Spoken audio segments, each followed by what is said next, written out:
Hello students, I welcome all of you again on my YouTube channel Ubaid Zargar. जैसा मैंने आपको बोला था कि हमारा जो सेकंड चैप्टर है वो पिछले वाले लेक्चर से कंप्लीट हो गया था और आज हम थर्ड यूनिट उठा रहे हैं आपके सिलेबस का, जो कि होने वाला है बहुत ज़्यादा इंपॉर्टेंट इसलिए क्योंकि इसमें मैथमेटिकल कैलकुलेशंस फॉर्मूलाज हम पढ़ने वाले हैं और उससे ज़्यादा इंपॉर्टेंट इसलिए है क्योंकि ये कंटेन करता है 20 मार्क्स आपके सिलेबस का। इट मीन्स 20% सिलेबस जो है आपकी 11th क्लास इकोनॉमिक्स का, उसमें 20% जो है वो इसी चैप्टर से आपको मिलेगा, यानी 20% मार्क्स ये कंटेन करता है। ये थर्ड चैप्टर है आपका, जो कि है हमारा मेजर्स ऑफ सेंट्रल टेंडेंसी। जब मेजर्स ऑफ सेंट्रल टेंडेंसी की बात की जाए तो मैं आपको बोल दूं फिर से एक बार कि जो सेकंड चैप्टर था हमारा, अगर किसी ने वो नहीं पढ़ा है तो वो पहले वो सेकंड चैप्टर पढ़ के आराम से थर्ड चैप्टर पे आए, क्योंकि इस सेकंड चैप्टर थर्ड चैप्टर में जो हमने पढ़ना है, जो सेकंड चैप्टर में हम ऑलरेडी पढ़ चुके हैं, वही यहाँ पे रिपीट होने वाला है। उसमें बहुत सारी बातें रिपीट होने वाली है जो कि बहुत ज़्यादा इंपॉर्टेंट होगा इस वाले चैप्टर में, यानी मेजर्स ऑफ सेंट्रल टेंडेंसी में।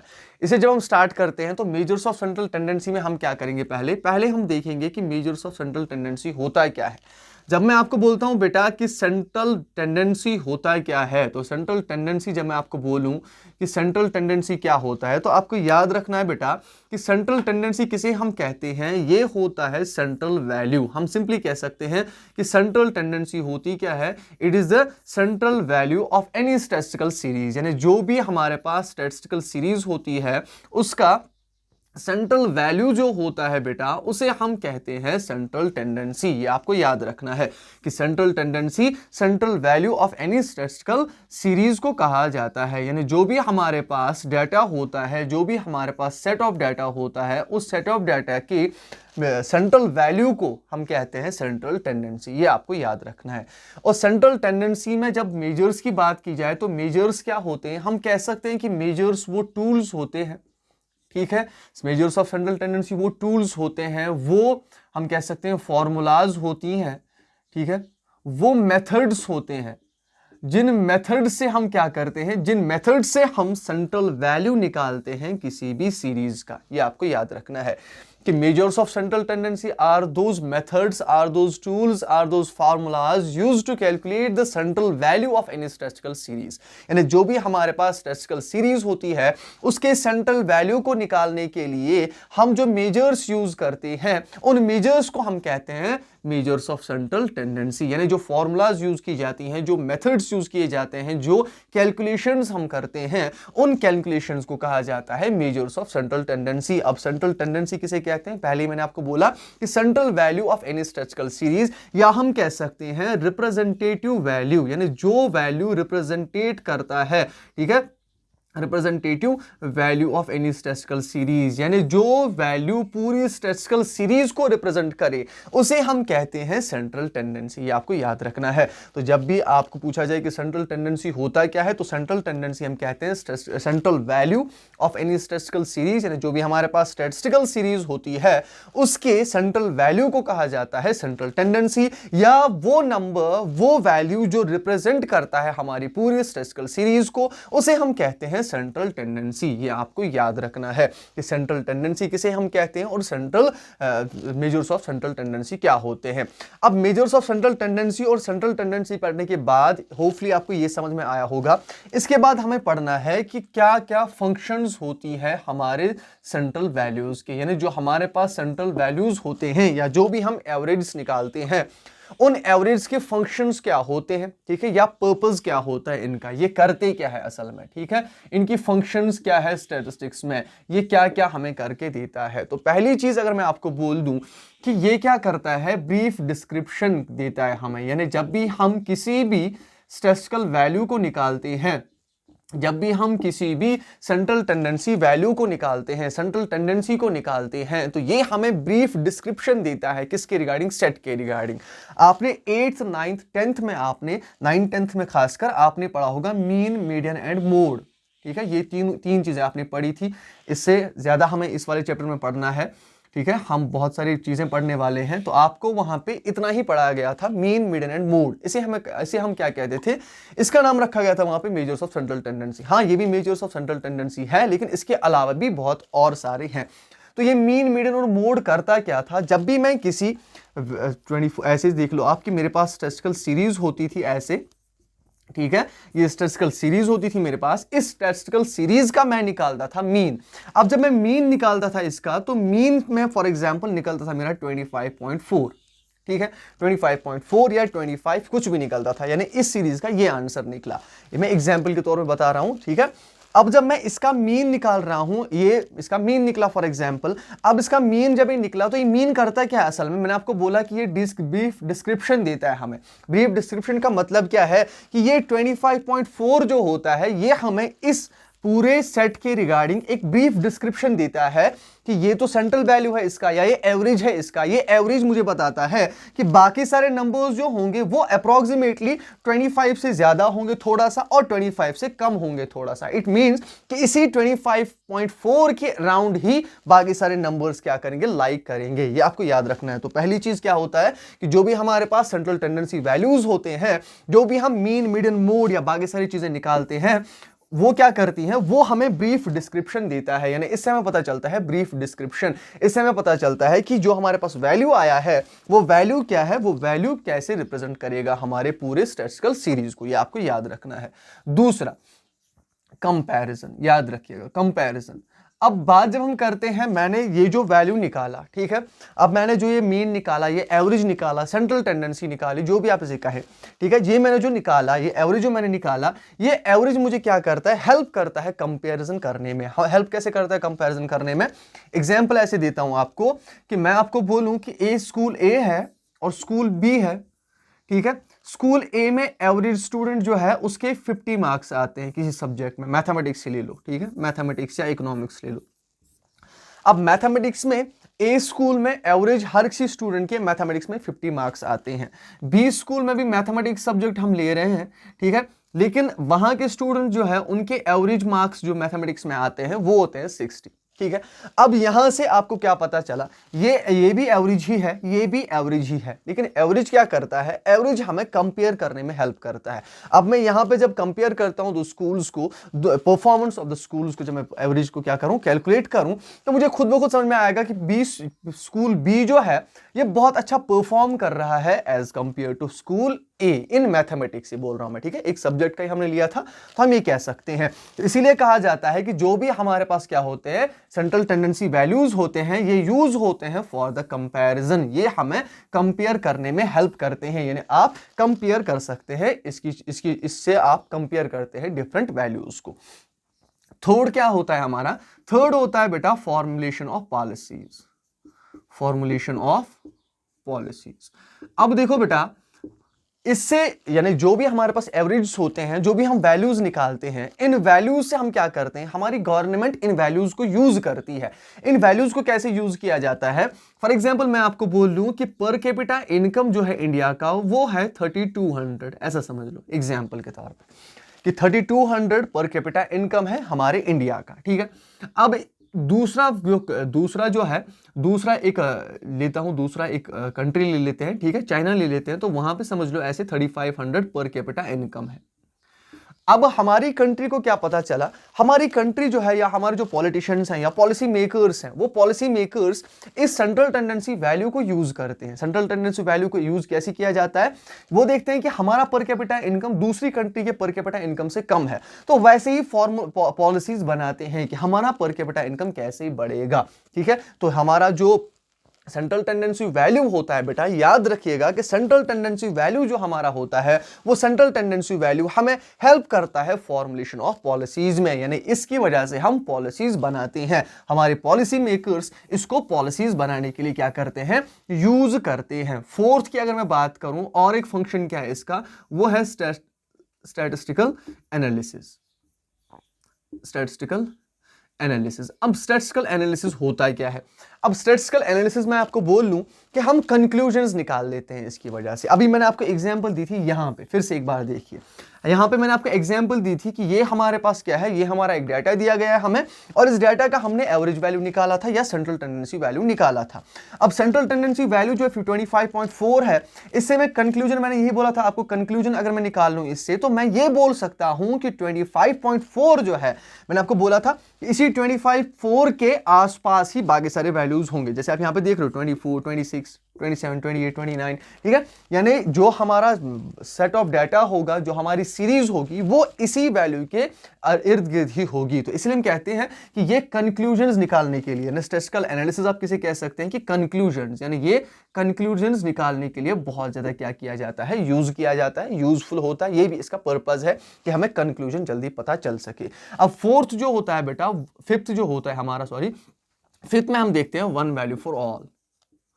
One value for all, one value for all का मतलब क्या है बेटा, कि जो भी हमारे पास ये स्टैटिस्टिकल सीरीज में जो भी नंबर्स है हमारे पास, ये जो सेट ऑफ डाटा है मेरे पास, इस सेट ऑफ डाटा में आप एक एक को देख लो, 24 को, 26 को, 27, 28, 29 को, इन सारे नंबर्स का अपना अपना क्या होता है, वैल्यू होता है, रिप्रेजेंट होता है। यानी आप ऐसे भी कह सकते हो कि ये जो है, ये नंबर 25.4, ये इन सारे नंबर्स को रिप्रेजेंट करता है, ये इन सारे नंबर्स का रिप्रेजेंटेटिव है, ऐसा समझ लीजिए कि इन सारे नंबर्स का रिप्रेजेंटेटिव ये है। अब हो सकता है कि रिप्रेजेंटेटिव से ज्यादा भी हो और रिप्रेजेंटेटिव से कम भी हो। जैसे मैं एग्जांपल आपको देता हूं यहां पे कि मैं ऐसा समझ लीजिए पॉपुलेशन सेंसस कर रहा हूं या एजुकेशन सेंसस कर रहा हूं।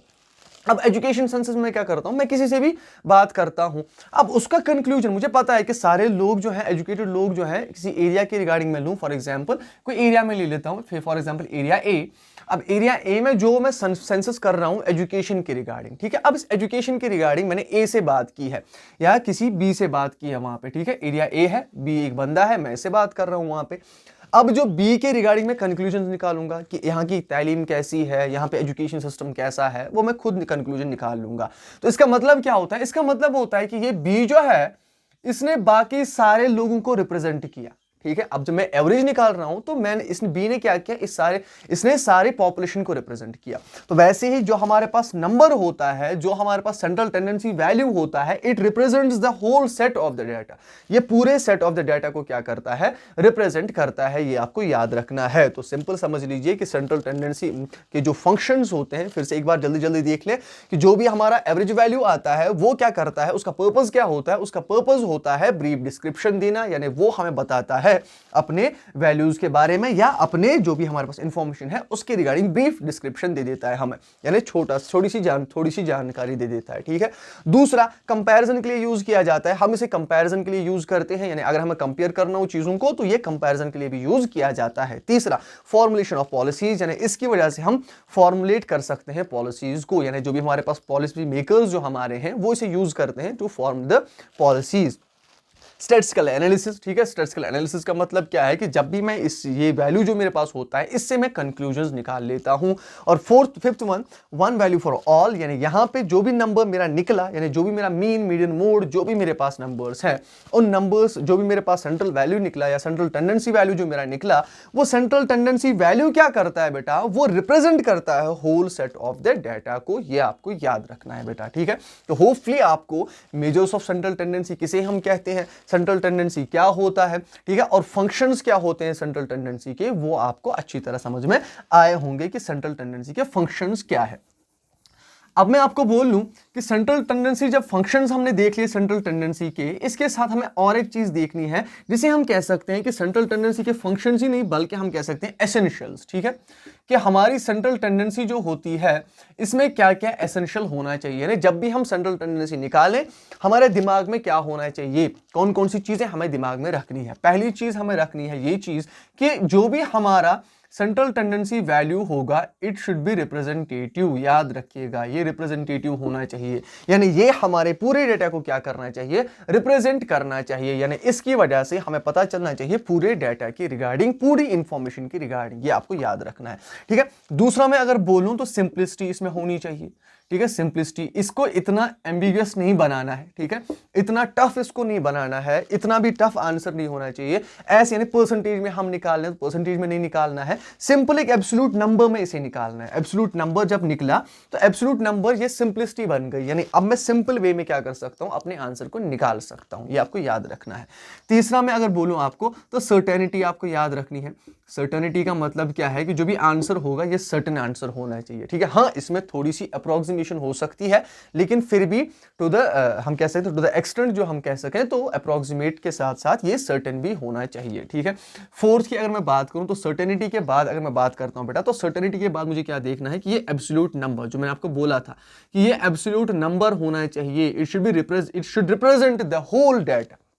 जो भी मेरे पास डाटा होता है उसे ये रिप्रेजेंट करना चाहिए, ये आपको याद रखना है। फिफ्थ की बात करूं तो फिफ्थ जो इसका एसेंशियल हमें याद रखना है वो है बेटा हमारा अलजेब्रिक ट्रीटमेंट, याद रखिएगा अलजेब्रिक ट्रीटमेंट। अब मैं आपको बोल लूं कि जब मैंने मीन निकाला तो यहीं पे खत्म नहीं करना है कि मीन निकला तो बस एवरेज इतना ही हो सकता है, नहीं, बल्कि मीन से मैं मीन डिविएशन भी निकालता हूं, याद रखिएगा। तो जो फर्दर ट्रीटमेंट होगा, यानी जो ये वैल्यू है ये फर्दर ट्रीटमेंट के लिए भी क्या होना चाहिए, तैयार होना चाहिए, ये फर्दर ट्रीटमेंट के लिए भी अच्छा होना चाहिए कि मैं इसमें फर्दर ट्रीटमेंट करूं, मैं इसमें और मैथमेटिकल कैलकुलेशंस करूं, उस चीज को भी मुझे ध्यान में रखना है। तो जब मैं बात करता हूं एसेंशियल्स की तो मैंने आपको बोला रिप्रेजेंटेटिव होना चाहिए, यानी this value should represent the whole data, ठीक है। और दूसरा सिंपलिसिटी की बात करें तो सिंपल होना चाहिए, सिंपल आंसर होना चाहिए, सर्टेनिटी इसमें होनी चाहिए, एब्सोल्यूट नंबर होना चाहिए हमारे पास। और फिफ्थ वन अलजेब्रिक ट्रीटमेंट, यानी जो भी अलजेब्रिक ट्रीटमेंट, यानी अगर मैं इसे और फर्दर मैथमेटिकल कैलकुलेशंस करना चाहूं इस नंबर की तो मैं करने के लिए क्या होना चाहिए, मैं कर सकता हूं, ऐसा वैल्यू होना चाहिए, ठीक है। ऐसा वैल्यू ना हो कि मैं फर्दर फिर इसको क्या ना कर सकूं, अलजेब्रिक ट्रीटमेंट ना दे सकूं, यानी मैं डिफरेंट फॉर्मूलाज को यूज करके कोई और मेथड यूज करके इसे ना निकाल सकूं, तो वैसा भी नहीं होना चाहिए। फिफ्थ की अगर मैं बात करूं, ठीक है, तो मैं कह सकता हूं लीस्ट इफेक्ट, याद रखिएगा बेटा लीस्ट इफेक्ट ऑफ चेंज। तो जब भी मैं बात करता हूं चेंज ऑफ सेट की बात करें, तो जब भी मैं बात करता हूं कि मेरे पास सेट जो था, ठीक है, ये मैंने ये सेट निकाला था या ये वाला सेट मुझे दिया गया था, अब अगर मैं इसमें और एक नंबर ऐड करूं, से 30 मैंने इसमें ऐड किया, ठीक है, अब ये इतना बड़ा क्या बना, इतना बड़ा हमारा सेट बना, ठीक है। अब इसमें 30 भी इंक्लूड हुआ इस वाले सेट में। अब जब 30 इसमें इंक्लूड हुआ इस सेट में बेटा, तो आपको ये याद रखना है कि हमारा जो वैल्यू होना चाहिए उस पर ज्यादा फर्क नहीं पड़ना चाहिए, यानी ये क्या होना चाहिए, लीस्ट इफेक्ट इस पे होना चाहिए हमारे, चाहे हम सेट को थोड़ा सा चेंज भी करें, तो जब सेट को चेंज किया जाए तो लीस्ट इफेक्ट इस पे होना चाहिए। यानी अगर अब तक अगर 25.4 आ रहा था आंसर, तो हो सकता है अब 26.4 आए, तो लीस्ट इफेक्ट होना चाहिए, ना कि ऐसा कि अभी मेरा नंबर जो है ये टेंस में निकल रहा है, अब मुझे हंड्रेड्स में निकले 250, इतना इफेक्ट नहीं होना चाहिए हमारे किसमें, हमारे वैल्यू में, सेंट्रल टेंडेंसी वैल्यू में। यानी जब भी मैं थोड़ा सा इसमें क्या करूं, थोड़ा सा मैं अपने सेट को चेंज करूं, तो थोड़ा सा ही इफेक्ट किस पे पड़ना चाहिए, हमारे सेंट्रल टेंडेंसी वैल्यू पे पड़ना चाहिए। तो होपफुली आपको इसके एसेंशियल्स भी अच्छी तरह समझ में आए। ये इसका सिर्फ इंट्रोडक्शन है बेटा, कि हम इंट्रोडक्शन में पढ़ रहे क्या क्या है, फिर हम मैथमेटिकल कैलकुलेशंस में जाएंगे। असल में वो इंपॉर्टेंट है आपके लिए कि आप कैसे मैथमेटिकल कैलकुलेशंस करते हैं, आप कैसे मेजर्स ऑफ सेंट्रल टेंडेंसी निकालते हैं या यूज करते हैं, ठीक है। अब एसेंशियल्स को आपने देख लिया था, ठीक है, मैंने आपको बोला कि लास्ट जो था हमारा least effect of change of set, यानी जब भी हम सेट को चेंज करें, ठीक है, थोड़ा सा सेट को चेंज किया जाए तो थोड़ा सा इफेक्ट किस पे पड़ना चाहिए, हमारे वैल्यू पे, सेंट्रल टेंडेंसी पे हमारा थोड़ा सा क्या पड़ना चाहिए, असर पड़ना चाहिए। तो होपफुली आपको ये समझ में आया। अब इसको पढ़ने के बाद आपको याद रखना है बेटा, ठीक है, मैं आपको यहाँ पे एक चीज बोल लूं कि अपने दिमाग, कान और जो आपका आंखें हैं इसको खुला रखिए, क्योंकि अब जो मैथमेटिकल कैलकुलेशंस हम करने वाले हैं ये बहुत ज़्यादा इंपॉर्टेंट है, क्योंकि ये 20 मार्क्स हैं आपके, छोटी बात तो है नहीं कि 20 मार्क्स हैं आपके, और 20 मार्क्स बहुत बड़ा अमाउंट होता है, बहुत बड़ा फर्क डाल सकता है, ठीक है। आप सीधे क्या बोलते हैं इसे, रैंक होल्डर से डिस्टिंक्शन होल्डर में कन्वर्ट हो सकते हो, या डिस्टिंक्शन होल्डर से सीधे फेलियर्स में कन्वर्ट हो सकते हो, तो बहुत बड़ा अमाउंट है आपका।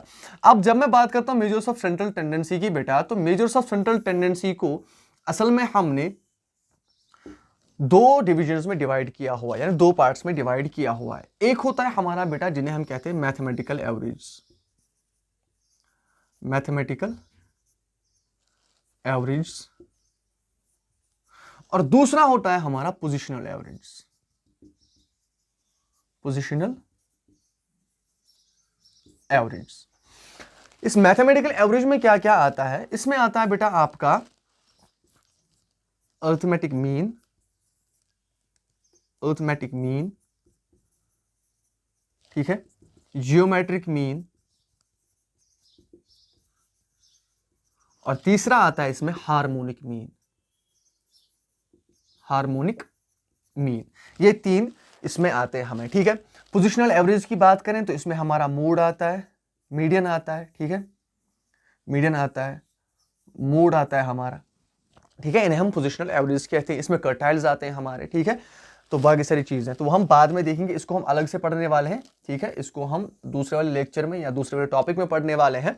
आज जो हमारा टॉपिक होने वाला है वो होने वाला है मैथमेटिकल एवरेज, या जिसे हम कहते हैं अरिथमेटिक मीन। तो याद रखिएगा कि हमारा जो मेजर्स ऑफ सेंट्रल टेंडेंसी है उसे हमने क्या किया है, दो सेक्शंस में डिवाइड किया हुआ है। एक होता है मैथमेटिकल एवरेज, ठीक है, और दूसरा होता है पोजिशनल एवरेज, याद रखिएगा, ठीक है।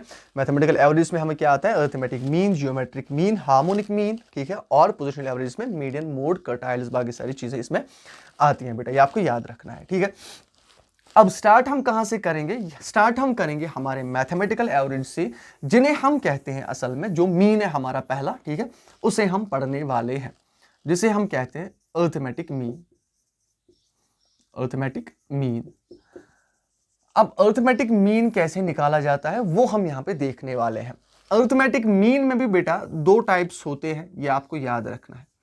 अरिथमेटिक मीन भी दो तरीकों से निकाला जा सकता है। एक होता है simple arithmetic mean, simple arithmetic mean, और दूसरा होता है बेटा हमारा जिसे हम कहते हैं, एक तो सिंपल अरिथमेटिक मीन होता है, दूसरा होता है weighted arithmetic mean, weighted arithmetic mean, ये आपको याद रखना है। अब सिंपल अरिथमेटिक मीन और वेटेड अरिथमेटिक मीन क्या होता है। सिंपल अरिथमेटिक मीन वो मीन होता है जिसमें हम क्या करते हैं, जो भी हमारे पास डेटा होता है, ठीक है बेटा, उस डेटा में जो भी वैल्यूज होते हैं ना, ठीक है, फॉर एग्जाम्पल मेरे पास डाटा ये है 22, 24, 26, 28, 29, ये मेरे पास डाटा है, एक सेट ऑफ डाटा है मेरे पास। इस सेट ऑफ डाटा में, ठीक है, क्या किया जाता है, इस सेट ऑफ डाटा में जो भी ये वैल्यूज हैं मेरे पास, जो भी आइटम्स हैं मेरे पास, ये आइटम्स जो है मेरे पास, इन आइटम्स को क्या दिया जाता है, इक्वल वैल्यू दिया जाता है, याद रखिएगा, इक्वल वैल्यू दिया जाता है। यानी सिंपल अरिथमेटिक मीन में जो भी हमारे पास नंबर्स होते हैं, जो भी हमारा डाटा होता है, इसे हम इक्वल इंपॉर्टेंस हर एक आइटम को देते हैं इसमें। लेकिन वेटेड अरिथमेटिक मीन में क्या होता है, वेटेड अरिथमेटिक मीन में इक्वल इंपॉर्टेंस या इक्वल जो वैल्यू नहीं दिया जाता हमारे सेट ऑफ डाटा को, ठीक है ना, जो भी सेट ऑफ डाटा में आइटम्स होते हैं उनको इक्वल इंपॉर्टेंस नहीं दी जाती, बल्कि उन्हें क्या किया जाता है, किसी किसी को एक्स्ट्रा, हम कह सकते हैं एक्स्ट्रा वैल्यू दिया जाता है, ठीक है, या एक्स्ट्रा वेट दिया जाता है, यानी वेटेज दी जाती है वहां पे। तो हम कह सकते हैं कि सिंपल अरिथमेटिक मीन और वेटेड अरिथमेटिक मीन में क्या होता है कि किसी किसी नंबर को क्या किया जाता है, इक्वल, यहाँ पे इक्वल इंपॉर्टेंस हर एक नंबर को दी जाती है, हर एक आइटम को इक्वल इंपॉर्टेंस दी जाती है। लेकिन वेटेड अरिथमेटिक मीन में हर एक नंबर को इक्वल इंपॉर्टेंस नहीं दी जाती, ये बात याद रखिएगा। तो अरिथमेटिक मीन जो है वो हम दो तरीकों से पढ़ते हैं, या दो उसके टाइप्स हैं, एक होता है सिंपल अरिथमेटिक मीन और दूसरा होता है हमारा वेटेड अरिथमेटिक मीन। अब सिंपल अरिथमेटिक मीन आपको याद रहा होगा सिंपली कि इसमें क्या होता है, इसमें हम हमारे पूरे सेट ऑफ डाटा में जो भी क्या होता है, वैल्यू होता है, जो भी हमारे आइटम्स होते हैं उन सब का वैल्यू सेम होता है, इक्वल इंपॉर्टेंस होती है हर किसी नंबर की। लेकिन वेटेड अरिथमेटिक मीन में क्या होता है, वेटेड अरिथमेटिक मीन में किसी नंबर का एक्स्ट्रा क्या हो सकता है, एक्स्ट्रा इंपॉर्टेंस दी हो हमने किसी भी नंबर को या किसी भी आइटम को हम एक्स्ट्रा इंपॉर्टेंस दे सकते हैं, ठीक है। तो इसमें एक्स्ट्रा इंपॉर्टेंस होती है किसी किसी नंबर की, तो इसमें हर किसी वैल्यू का क्या होता है, सेम वैल्यू या सेम इंपॉर्टेंस दी जाती है हर किसी सेट ऑफ डाटा में से, हर किसी आइटम की, ये आपको याद रखना है। अब बेटा अरिथमेटिक मीन को जब हम पढ़ते हैं, आपको मैंने बोला था जब हमने सेकंड चैप्टर पढ़ा था, तो मैंने आपको बोला था वहां पे कि हमारे पास सीरीज जो होती हैं वो तीन टाइप्स की सीरीज होती है हमारे पास।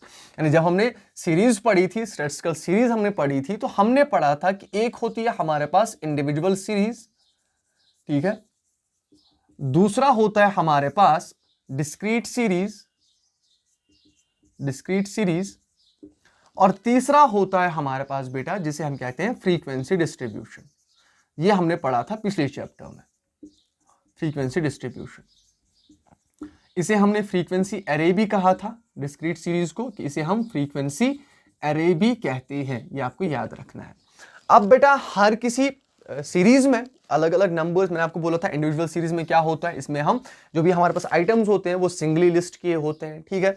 डिस्क्रीट सीरीज में हमने पढ़ा था कि नंबर्स तो सिंगली होते हैं लेकिन उनके साथ फ्रीक्वेंसी, कॉरस्पॉन्डिंग फ्रीक्वेंसी भी उसके साथ होती है।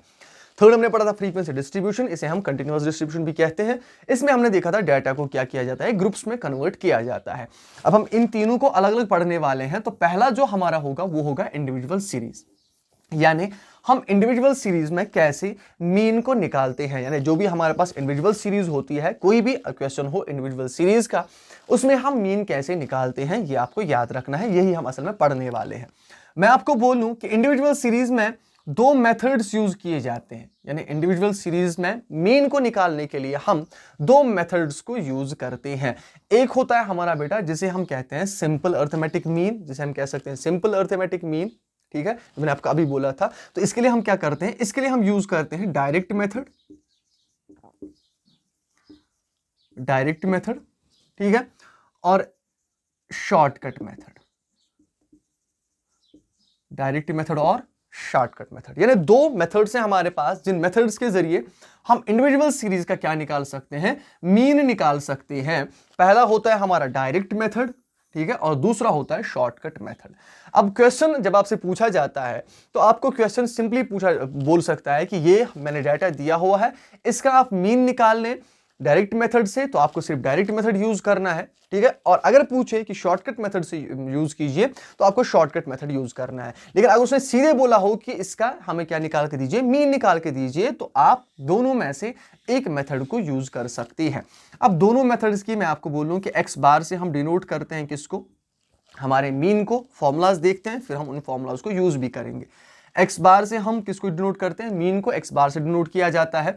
जब डायरेक्ट मेथड की बात की जाती है तो आपने 9th-10th में पढ़ा था सम ऑफ ऑब्जर्वेशंस, ठीक है, summation of X divided by N, यानी sum of observations divided by number of observations. याद होगा आपको, आपने पढ़ा था वहां पे कि सम ऑफ ऑब्जर्वेशंस, यानी जो भी आपके पास ऑब्जर्वेशंस है उनका सम divided by number of observations, यानी जो भी आपके पास ऑब्जर्वेशंस हैं वो कितनी है, उससे उसको डिवाइड करना है, ठीक है बेटा। शॉर्टकट मेथड में क्या किया जाता है, शॉर्टकट मेथड में हम एक्स बार यानी एक्स बार से डिनोट करते हैं मीन को, लेकिन इसमें हम A plus submission of D divided by N, ठीक है, ये फॉर्मूला यूज की जाती है। फॉर्मूलाज को याद रखिएगा, इसको राइट डाउन करके रखिए, ठीक है।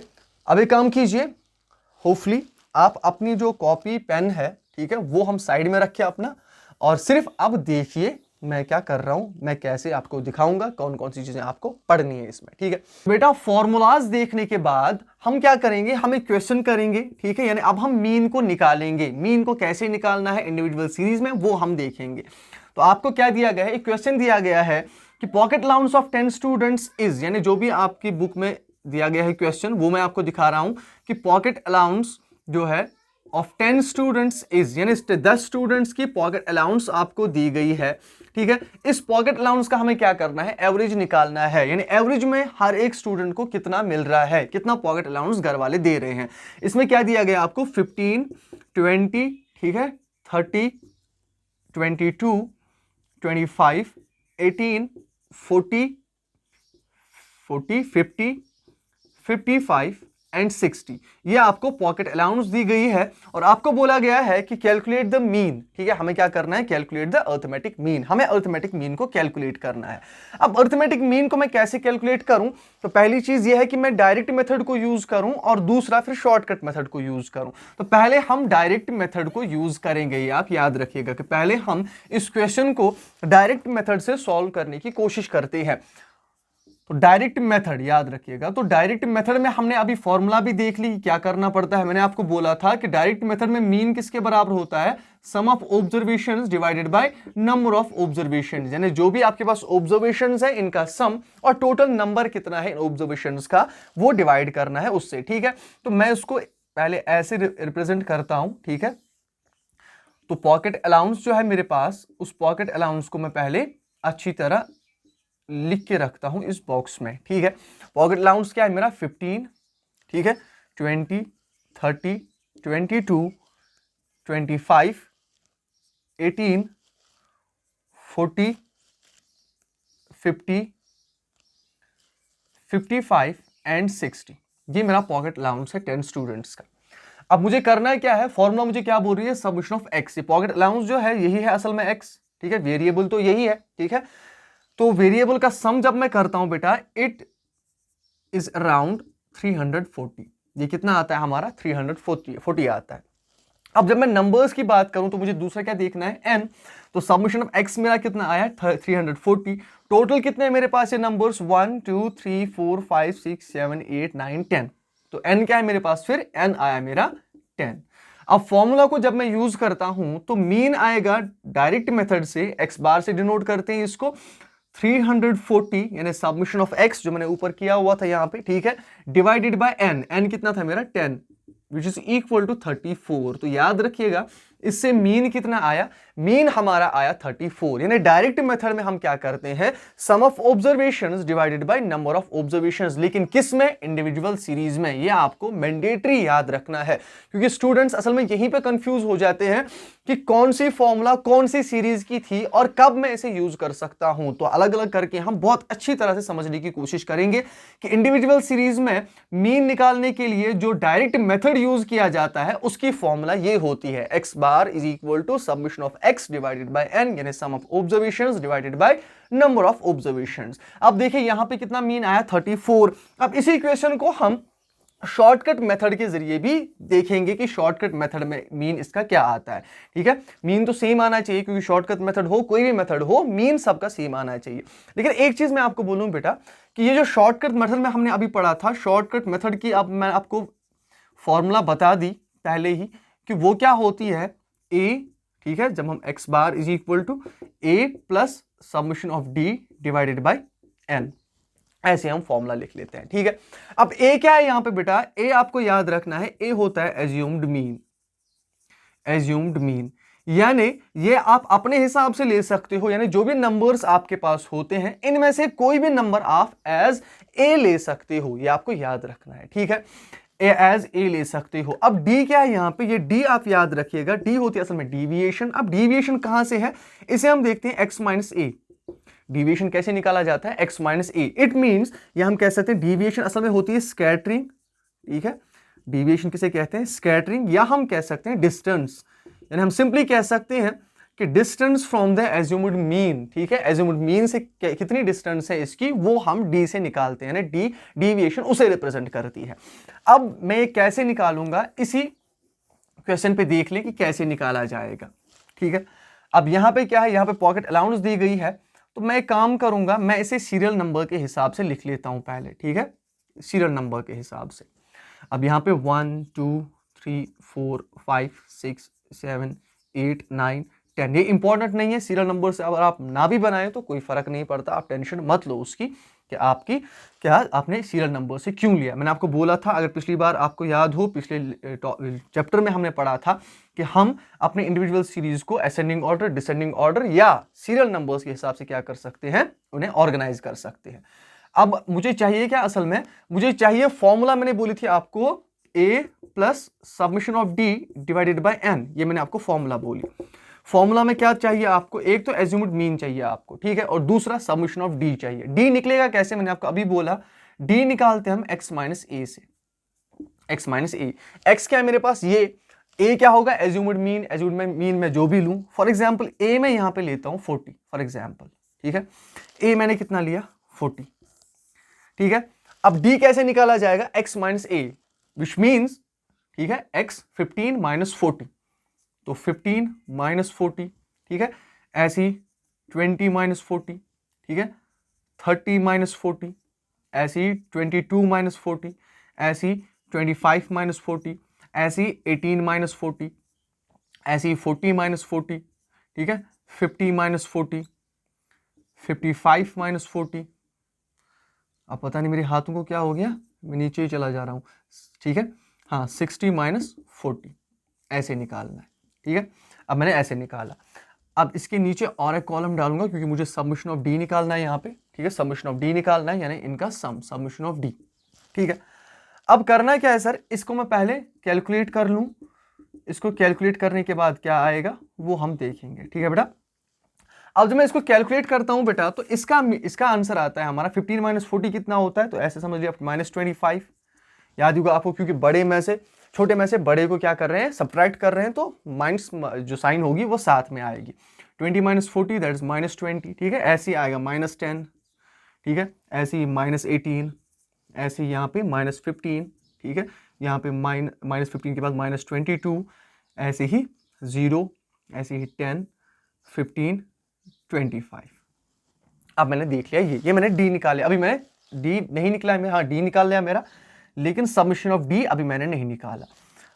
अब मुझे क्या करना है, पहले इसको क्या कर लें, सॉल्व कर लें। यहां से यहां तक सारे आपको दिख रहे हैं नेगेटिव में है, तो इनको अलग से सॉल्व करें, और यहां से यहां तक आपको सब दिख रहे हैं कि पॉजिटिव है, तो इनको क्या करना है, अलग से कैलकुलेट करना है। लेकिन करना है क्या है, सम, जो मैंने आपको समेशन में बोला था, सम करना है सबका, ठीक है। अब ऐसे समझ लीजिए -25 प्लस -20, ऐसे करना है, प्लस -10, ठीक है, ऐसे प्लस -18, ठीक है, plus -15 plus -22 plus 0 plus 10 plus 15 plus 25। अब जब मैं कैलकुलेट करता हूं बेटा, तो मैंने कैलकुलेट क्या करना है, इन सबका माइनस करना है, इन सबका प्लस करना है, ठीक है, ऐसे ही। तो मैं आपको दिखा रहा हूं, ठीक है।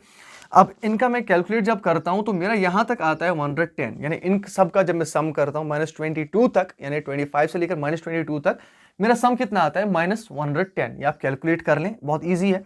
और उसके साथ इन सब का सम कितना आता है मेरा, ये आता है 50। ये कितना आता है, 50। अब मुझे करना क्या है, समेशन ऑफ डी, ठीक है। अब इन दोनों का सम करना है, विच इज इक्वल टू, जब मैं बात करता हूं तो वो निकलेगा -110 प्लस 50, ठीक है, -110 प्लस 50, तो वो आता है अराउंड -60। वो कितना आएगा, -60। -60 क्या निकला मेरा, समेशन ऑफ डी। अब नंबर्स कितना है मेरे पास, n कितना है मेरे पास, 10, ठीक है।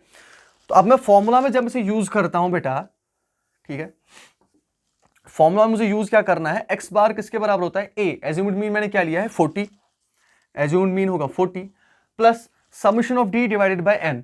तो ये पहले अलग से ही कैलकुलेट करके रखें कि summation of d divided by n क्या आएगा, ताकि आसानी हो आपको। तो summation of d divided by n जब मैं अलग से कैलकुलेट करता हूं, वो मेरा आता है -60 divided by 10, which is equal to -6, यानी ये वाला पोर्शन जो है, ये पूरा मेरा कितना आया, -6, which is equal to x bar is equal to 40 -6, x bar is equal to 34। तो वहां पे भी आपने देखा था कि शॉर्टकट, सॉरी, डायरेक्ट मेथड में भी क्या हुआ, डायरेक्ट मेथड में भी 34 आंसर आया था मीन हमारा, और शॉर्टकट मेथड में भी हमारा 34 ही मीन आया। लेकिन इतना मुझे पता नहीं कि इसको शॉर्टकट मेथड क्यों कहा गया है, क्योंकि इसमें तो बहुत से कैलकुलेशंस है, ठीक है, वो वही जानते हैं जिन्होंने इसको बनाया है। लेकिन शॉर्टकट मेथड इसे ही कहा जाता है, आपको याद रखना है। तो शॉर्टकट मेथड में आपको ऐसे मेथड यूज करना है। तो आपको याद ही होगा कि शॉर्टकट मेथड में पहले डी निकालिए, डी होता है बराबर x minus A, which means assumed mean को माइनस करें x के साथ, तो वो हमने कर लिया।